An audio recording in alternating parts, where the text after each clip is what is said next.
Hey, this is Grant Estrad here.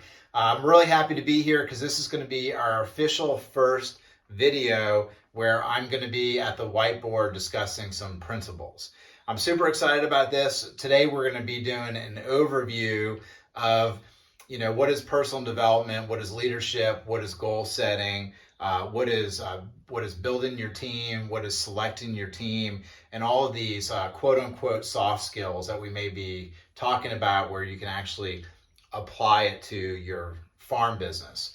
Now, I will be talking about your farm business or farming or agricultural homesteading.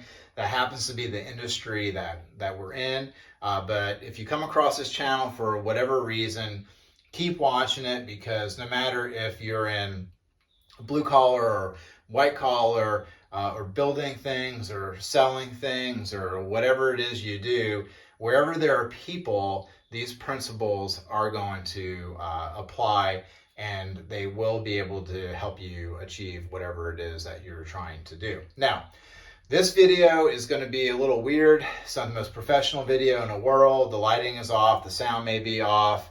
The whiteboard may be off a little bit. We're here actually in the chill the egg storage room here at Local Cooling Farms.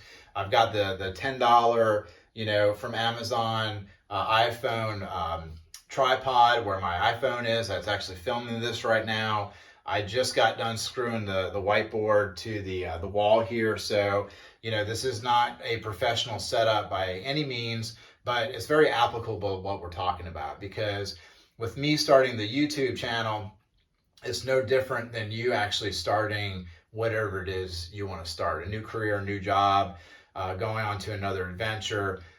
Everything is not going to be perfect right in the beginning. In fact, FTI stands for failure to initiate. Is probably one of the number one reasons why people don't go after that thing that they really want to go after, because just things are not perfect. Well, I'm here to tell you that whenever you get started, nothing is going to be perfect. It's going to go from romantic, idealistic to awful and terrible, and like, what was I thinking, right? And so here with me starting up this YouTube channel, I know from past experiences, whenever I've started something new, you got to start with what you have available. You got to work with your resources. Should I be embarrassed for this setup? In the back of my mind, of course, I'm like, this is going to be an awful video. But I've been involved in so many little startups and have started so many things over the years that that little voice in the back of my mind is still saying, hey, Grant, this is not really a good way to start. But what is a good way to start? And so it's been my experience that you just need to start, you just need to do it, and you need to crawl before you walk. And that's what we're going to do today. So our channel that we set up, it's got divided up in different playlists. So I'm going to have things like personal development, building your team, leadership, goal setting, all of these different things. We're even going into habitat improvement and farm specific things. But here we're talking about the soft skills as they apply to whatever that is that we're doing. So all those different playlists, I'm going to actually give videos that are going to tighten in and tune in and get a little closer, a little bit more detailed into what we're talking about here. But I kind of wanted to give you the overall view of what I'm going to be talking about and some of the topics, right? The information here is endless. We can literally spend hours and lifetimes talking about it. As a constant learning. The more I learn, the more I realize I don't know. And so that kind of keeps me going. And I just want to share some of these things with you guys. So we're going to do an overview here about some of the things that we're going to be talking about. Okay, so we've got a list of 4 major categories, right? So when we talk about goal setting and personal development and soft skills and all these things, I believe that there are 4 major areas, bird's eye view, that we need to pay attention to. So let's say for a second that we want to achieve something, whatever it is that you're working on. If you're like, okay, I want to start a farm, I don't know where to get started. You got a blank piece of land, or you're coming into an inheritance and you just inherited 100 acres, or whatever your deal is. all of this stuff applies. It applies to every situation, every scenario, doesn't matter who or where or when, whatever, this stuff is going to apply, right? So 4 major categories. These are not in order. You're going to be working all of them at the same time, but I just want to go through it. All right, personal development. When we say personal development, that's working on you and that's working on yourself, right? It's a big focus on your head game and where you are mentally, right? So we're going to be going over things like negative and positive self-talk. What is negative and positive self-talk? So before I did this video, just because we're in the egg room here and I'm filming this on my iPhone and the lighting is off and the sound is probably off, my negative self-talk is saying, hey Grant, people are going to watch your video and they're going to think that it's stupid or it's unprofessional or whatever, right? Don't do this. You're going to embarrass yourself. Anybody in the world can see it. Those are the things that definitely are going through my mind right now. But with practice, you can kind of tune all that stuff out. Secret about negative self-talk is that I don't care who the person is, name the leader, name the actor, name your mentor, name any famous person, name any athlete, everybody, every human being is part of the human condition to where we are going to have negative self-talk. We're going to doubt ourselves, right? And that's where that's the connection with FTI, right? Failure to initiate, is that we talk ourselves out of it constantly. And so what we try to do is that we try to develop the habit of kind of ignoring and suppressing that negative self-talk, and we want to focus on the positive self-talk. That is, you can do it. Keep your chin up. Everybody starts out at this starting point, this initial starting point. If you're a salesperson, you're making phone calls and they hang up on you. You just need to get back in the saddle and make the second call and the third call and the fourth call. You're going to get hung up on again. You make the seventh call, right? And so you just have to keep telling yourself that you just need to stick with it. Now, positive self-talk, you don't want to lie to yourself, right? So right now I'm like 220 pounds or something like that, 5'10". I'm 42 years old. I'll be 43 in August. There's a lot of things that I'm going to be limited to do physically at this point. I'm not going to go play professional basketball, no matter if I tell myself, Grant, don't tell yourself that you can't play in the NBA. Yeah, and I can tell myself all day long, Grant, go for it. You can play in the NBA. And we all know that that's just not realistic, right? So this isn't lying to yourself. It's being very honest with yourself, right? Comfort zone. Talk about the comfort zone. Right now, I'm going outside of my comfort zone. I don't know a lot about technology, right, and YouTube and editing and stuff, but I'm learning, right? I'm going outside of my comfort zone. I'm putting myself out there, right? So when you talk about comfort zone, this is your comfort zone. This is your happy place that you want to hang out the whole time. You're warm and you're cozy and you're comfortable there, right? Well, that's where you're kind of complacent, right? We need to go outside of our comfort zone so we can expand our influence and expand the impact that we have on the world around us. Well, to get to our happy place and to get where we really want to go, there's a lot of pain that we experience. We have to go outside of our comfort zone. Some people talk about this part of the expanding your comfort zone is a zone of panic, right? That's where we like freak out. So you could say that this is where I am right now with making this video, because I'm going outside of my happy place, my comfort zone. But I want to improve myself. I want to share this information with other people. I want to help other people. So I'm doing it, right? And so getting started, right? Again, failure to initiate. You have to get started. This is what I'm here doing today, is I'm getting started despite the fact that I don't have the best tech, I don't have the best sound room, I don't have the best lighting. We're still going to go ahead and then we're going to make it happen, right? So that's your personal development section that we're going to be working on all those things. Qualified goals. Now, if you don't have goals, then you don't know where you're going to go, right? So you got to figure out where it is you want to go in order to start. You just can't start walking around in circles and going aimlessly, right? I say qualified goals because you need to figure out things like, is this my goal or is this somebody else's goal, right? And so before I wanted to start a YouTube channel, okay, I do want to start up the YouTube channel. It is applicable in my situation. It's within my grasp. I do have the extra time to do it. Nobody is forcing me to do the YouTube channel. Nobody is trying to convince me of doing something I don't want to do. It will help out some of my other goals. And so, going through the process myself, making the YouTube channel is part of my goal set. So I'm very happy with that decision, right? So, oftentimes what I tell folks is, on the topic of if it's your goal or if it's somebody else's goal, it's a pretty good idea for no reason at all, other than this. If you don't set your own goals, there's plenty of people out there in this world that would be happy to set your goals for you. They'll tell you basically what you need to do. Goal categories. Goal categories could be financial, spiritual, health, social, all of these things. So what type of goal, like what categories are we talking about, right?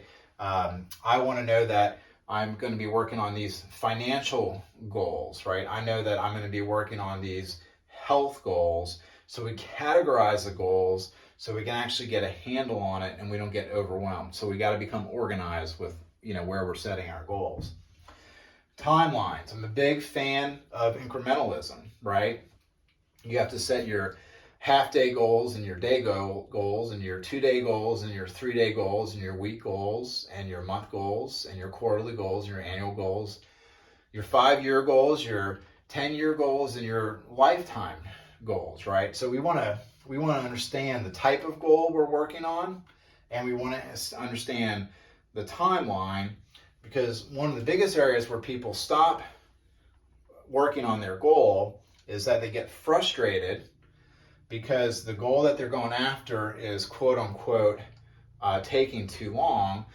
So therefore we have to set appropriate timetables so we do not get frustrated. So we have to know enough to set our goals in the timeline where we're not going to become frustrated and we're going to end up quitting, right?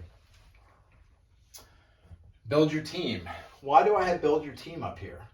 It's because you are never going to achieve your goals by yourself. It doesn't happen. So hopefully I'm talking to, the direct to consumer, farming realm, all your farm entrepreneurs out there, your homesteaders. There's no such thing as self-reliance, right?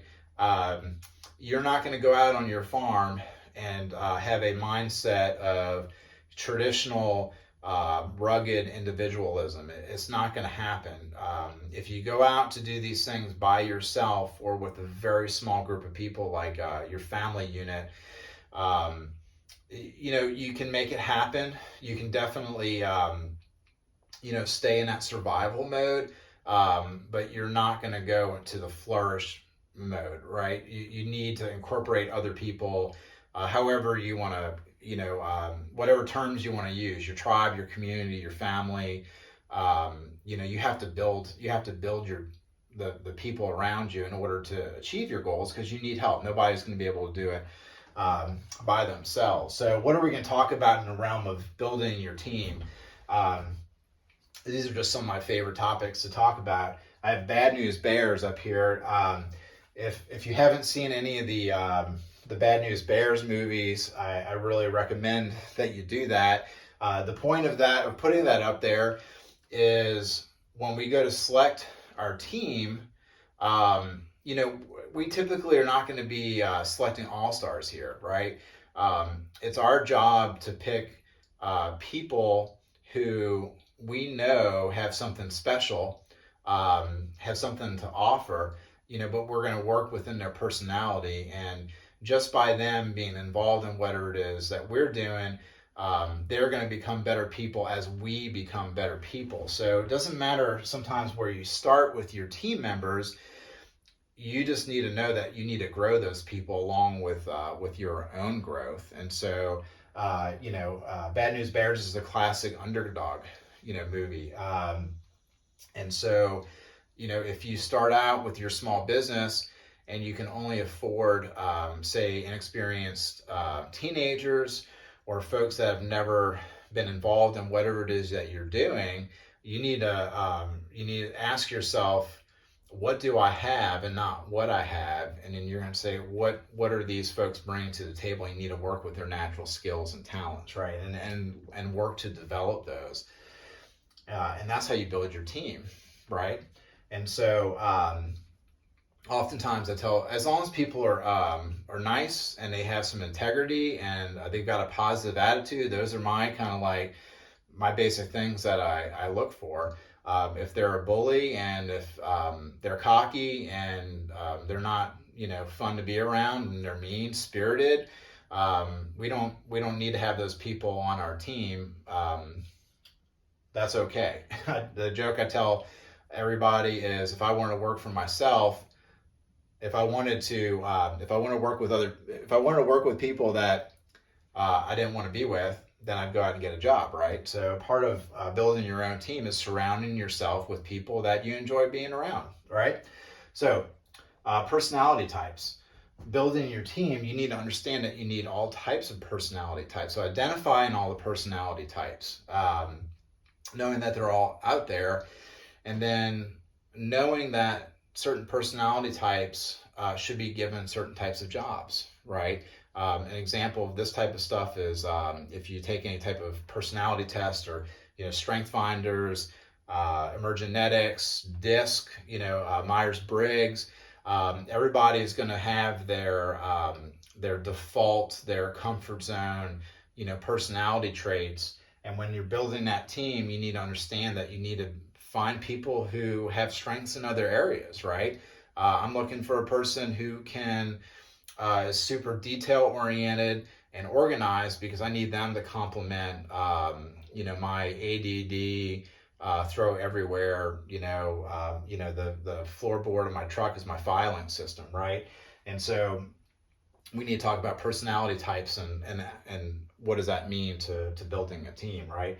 Your external and your internal teams, right? What does that mean? Well, your internal team often is your family.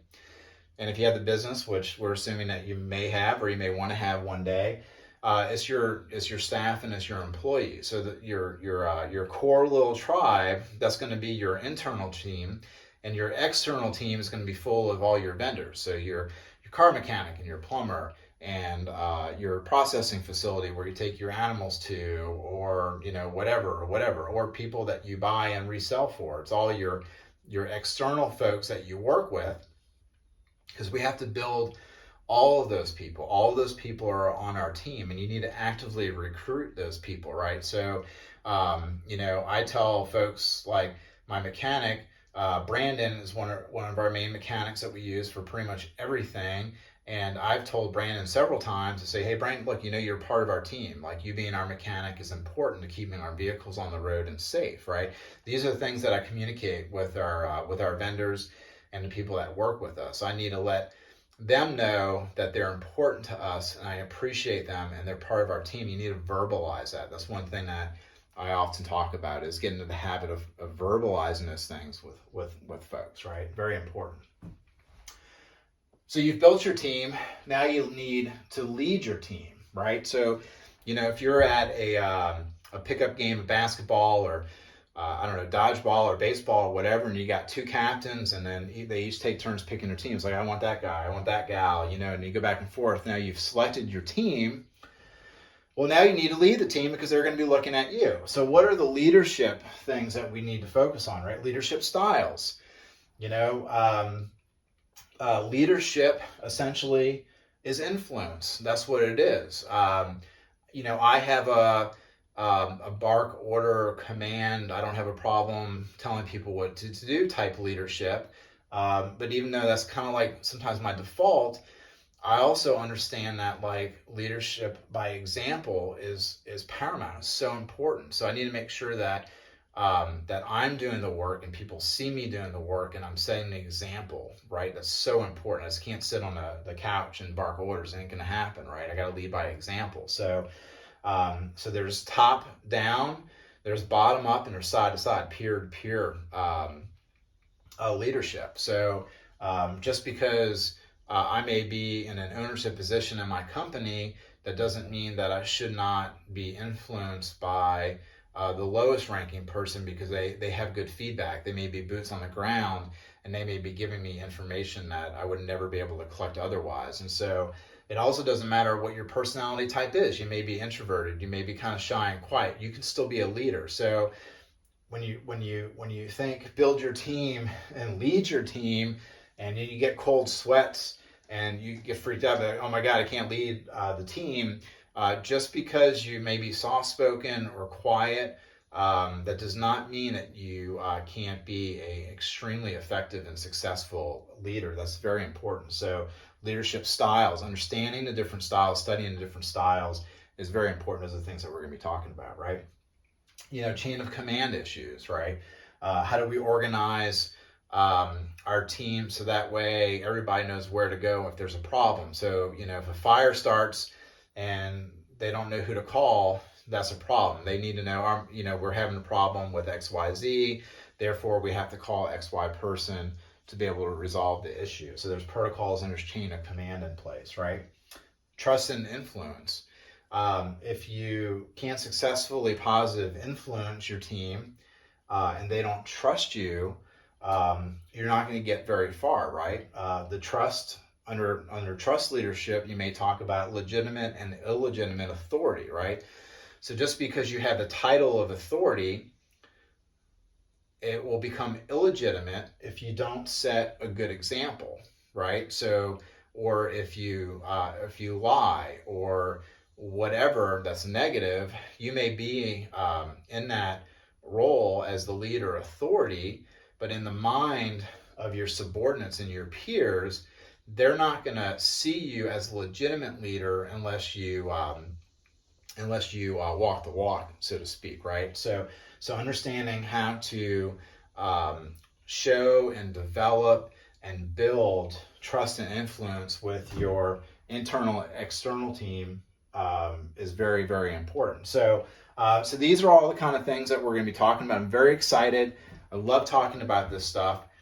I also want to say that if you're in a agricultural business, especially a direct-to-consumer business, this information here is just as important as any agricultural skill set or what type of crop or what type of livestock you may be raising. I mean, this stuff is the core information on developing successful, hiring people, getting customers, successful marketing, getting product to the market, having good quality control with your product, be able to get your product out there on time. I mean, all of this stuff is a big underlining factor. And so while you need to work on things like marketing is very important, I feel like in the direct-to-consumer space, we spend too much time sometimes talking about marketing,